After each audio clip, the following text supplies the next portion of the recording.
I have a song in my head. I'm coming up.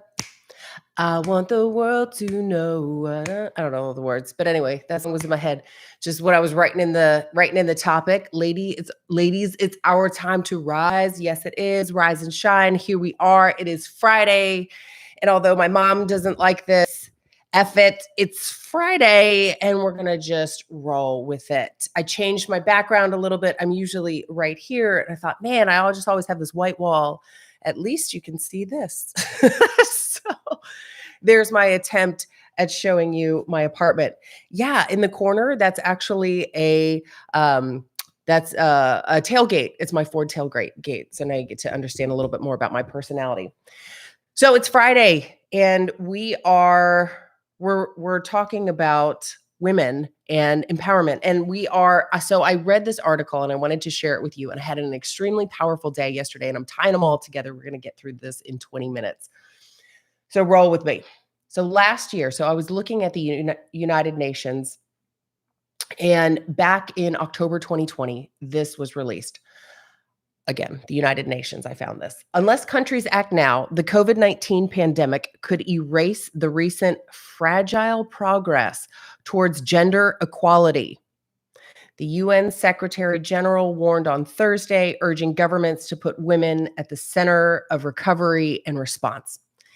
And this was the exact statistic that I started researching as I was looking at what was happening in regards to women equality, is that in 2020, although we've been making some progress, and as the United Nations says, it's very fragile progress, that although we're making some, 2020 really hurt us, ladies. So we saw women that were taking a very stereotypical female role in the home. So you're full-time mom, full-time, maybe cleaning the house, doing the laundry, full-time employee. You were full-time, full-time, full-time, which meant there was a lot of burnout. And when we look at the statistics between men and women were at a higher rate of burnout, and it was for these very reasons.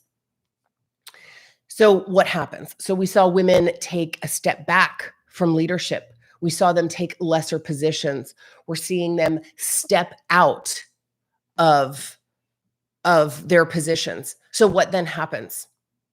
We have less leaders. We have less mentors. We have less women for the up-and-comers to look up to. I worked in a male-dominated industry, and I felt, and I'll use that word felt, I think that's an important word. I felt that I didn't have anywhere to go. And the truth is, there is a difference between men and women and how we approach things. Women are more feelers, we tend to be, and we're more empathetic, and maybe we're more givers. And so the way that a woman relates to a woman is completely different than a man. I've had plenty of male mentors. That's been my entire career. It's not to say that it doesn't exist, but there's a compatibility that's there. When people are in recovery, I'll just put this as a little side note. You're paired up. So let's say you're struggling with addiction. They will pair you up with someone of the same sex. And it's for that exact reason, is because your DNA is more the same. I mean, I don't have the same level of testosterone. Men don't have the same level of estrogen. So it's important for us to unite, to be there together, to support one another. And back in October last year, the UN saw what was happening, and they called it the fragile progress that we've made. So this year, in March, while the number of women of heads of state or in government around the world has reached unprecedented levels, the challenge in achieving gender equality still remains the same. This was March 10th of this year. So where do we stand in terms of heads of state? We have 22. That's around the entire globe. And I don't know how many countries there are. I think it's over, and I don't know how many heads of state there are, to be honest, but I think it's about 200 or so, but I would have to fact check that. So there's 22 total. So that's 9 heads of state and 13 heads of government. Women that had the most leaders are the Nordic countries. This doesn't surprise me at all. Denmark, Finland, Iceland, and Norway. And just a little fun fact, and I think it's Norway that has like 60 years reserve of cash. They call it one of the most stable countries. So the fact that it's run by a woman, it doesn't surprise me. I look at the United States and I have no idea what our debt is. But if it was in the 30s or even approaching 40, it wouldn't surprise me because of what has happened over this past year, what has happened over the past decade, decade and a half. It has just continued to increase. I don't even know how many zeros trillions has, but it blows my mind. I think about like, how do I get my bank account to $1 million, right? Like, how do you work your way out of $30 trillion in debt? I have no idea. But anyway, these are the countries run by women and they have the most financial stability. All I'm saying is, I'm just saying, ladies. So just one other little fun fact. So while the number of women ministers rose to 21.3%. That was only coming out of COVID, a 0.6% increase. And yet, 70% of healthcare service workers during the pandemic were women. And yet we only had a 0.6% increase in terms of leadership at that level. So what the statistics that I was reading, and so we may be off by a percentage or so, just depending on when you read, because facts are live and they're ever changing. But when I was looking several months ago, women in Fortune 500 and Fortune 1000 companies, 5% of women were the CEOs. 5%. That's sad. That's like nothing. That's like 5 in 100. That's literally what that means. That's nothing. When you looked at the bigger population and you looked at companies, just general companies, this could be public or private, 18%. 18. So great, we're making progress. That's not equal. That's not 50-50. And then when you look at women in management in any capacity, a manager to the CEO, 28%. Okay, all right, we're doing better. But that number has plateaued. And this fragile progress per the UN is in jeopardy. And we've made very little progress coming out of COVID.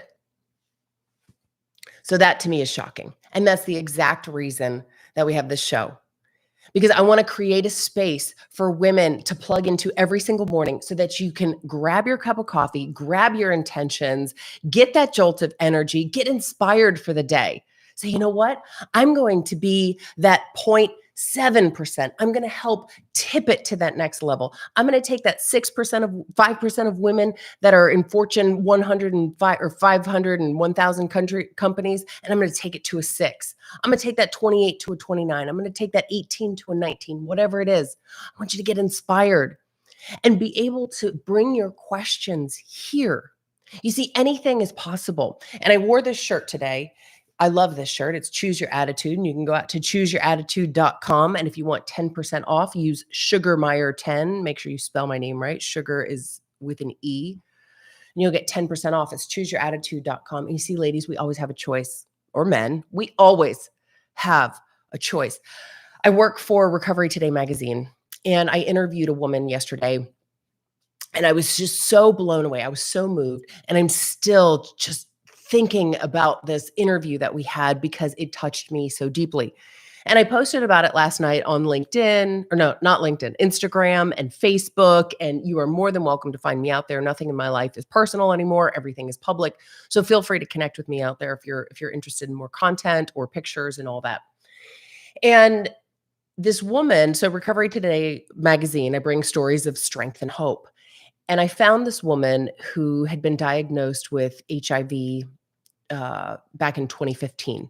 And she had it for 2.5 years, didn't even know she had it. And, I don't really know anything about HIV. I did some research on her beforehand, but I was really looking forward to the interview because I wanted to hear from her perspective. And I kept trying to think about how would I react if I was in her shoes? If you got that diagnosis, if you got that news, and we all get faced with that. It doesn't necessarily have to be HIV. It could be the loss of a loved one, a loss of a job, a loss of anything. And you know what she did? The immediate thing that she did is she called her mom. She said, "Oh my gosh, you will never believe what just happened. I just got diagnosed with HIV." And then she told her daughter, who's 15 years old, and she said, "Oh my gosh, you'll never believe what just happened." Then her boyfriend was there with her, and she said, "Guess what? You'll never believe what just happened." And she started becoming vocal about it. And I'm thinking, man, would I have the guts to do that?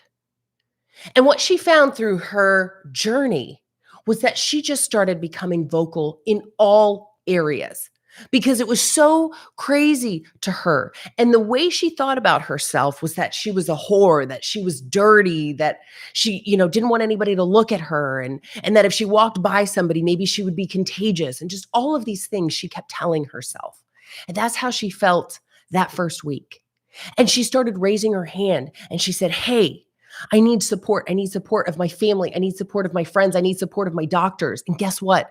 They started looking at her blood levels and they started getting her on medication. And guess what? She went and what happened, what I didn't mention is she had gone from HIV, her diagnosis, and within 4 days she had full-blown AIDS. And I don't know all the numbers, but that's pretty severe. When you get into that's like the step before. You are really in a bad spot. That's like AIDS on steroids. Excuse me, HIV on steroids. You go to AIDS. I don't know all the numbers and how all that works. But so she is here. She has no energy. She's not able to do anything. She was this surfer. She did all these amazing, incredible things. And here she is. She's like, "Are you serious? I never expected that this would be me."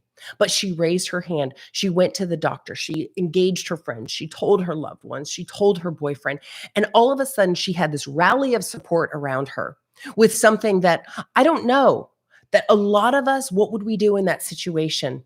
Hide, keep it to ourselves? Never date again? Never engage with anyone again? I don't know. Because there's this fear, there's this shame, there's this stigma. And I don't know about you, but I have absolutely felt like I couldn't raise my hand, like I wasn't going to have that support, even when I was in the workplace. Now, again, I had a lot of male mentors. But I thought, man, if I just raise my hand and I tell them that I don't know how to accomplish something, are they going to think, wow, should we replace Jen with someone else? I've worked so hard to get to where I am. So hard. Being a woman in a male dominated industry and reporting into the chief information officer, being a senior director leading global teams, that was an accomplishment that I was proud of. And what if I told them I didn't know how to do something? Would they judge me? Would they replace me?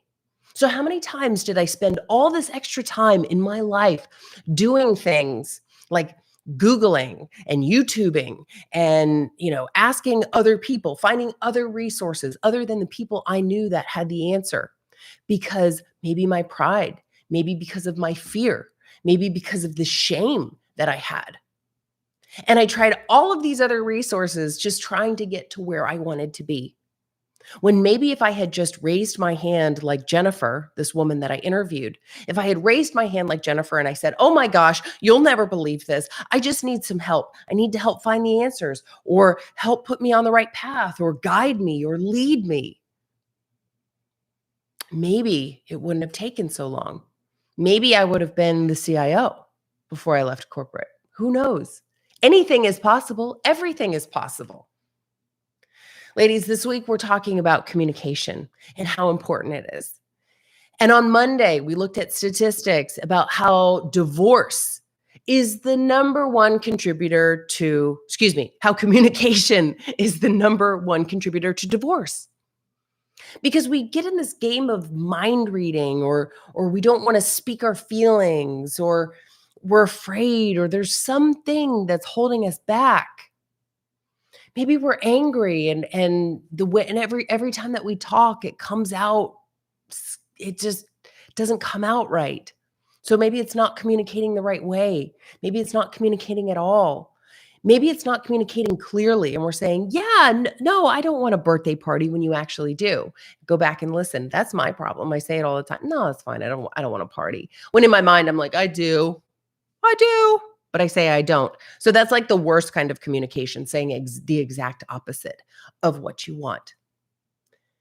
Ladies, we're making very small progress in the world when it comes to leadership.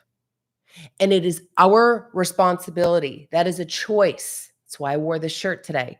It is a choice that we can make to raise our hands and say, I want to be that next leader.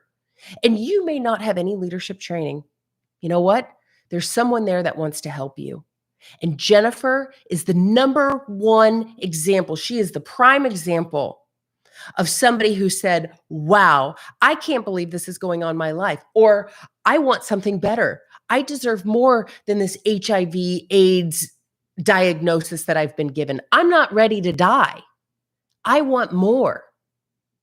And we can all learn something from Jennifer, from her bravery, from her standing up for herself, because she very well could have said, I don't want to go to the same pharmacy where I go get my kids' medication. And she talks about this. This will come out in July.